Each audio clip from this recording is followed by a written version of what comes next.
Hello everyone and welcome back to my channel Edmund Mindaros. And for today's quick tutorial, and I'm going to show you guys on how to resolve the event ID error code 56 that shows up as a little pop-up screen in the event viewer. And without further ado, and let's go ahead. So all you have to do is to open up on the search menu. And then dito ay kailangan mo lang i-type yung CMD or ito yung tinatawag na command prompt.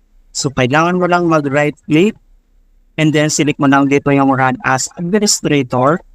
If you receive user account control and then click mo lang tong yes.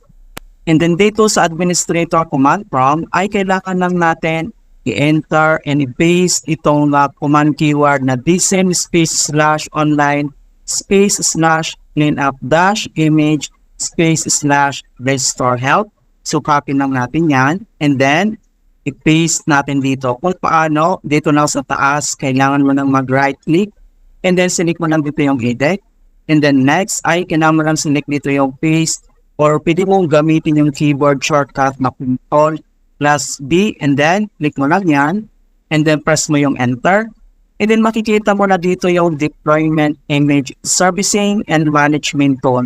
So dito ay kailangan lang natin na hintay na makomplete ang verifications into 100%. And then next command keyword na kailangan natin i-enter ay type mo lang yung command keyword na SFC /scannow.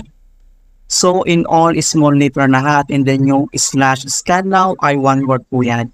And then press mo lang yung enter. And then makikita mo na dito na beginning system scan, this process will take some time. Beginning verification, phase of system scan. So kailangan lang natin hintayin ulit na makomplete ang verifications into 100%. Okay, so makikita mo na dito na verifications 100% complete. So okay na tong command prompt. So ang next step na ating gagawin ay close lang natin tong CMD and then dito lang sa start menu at kailangan lang natin mag-restart. So i-click mo lang tong restart. Okay, so ganun lang po kasimple on how to fix event ID code 56 applications pop-up error in Windows 11 or Windows 10.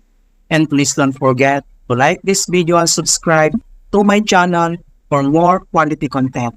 Thank you guys and see you in my next tutorial.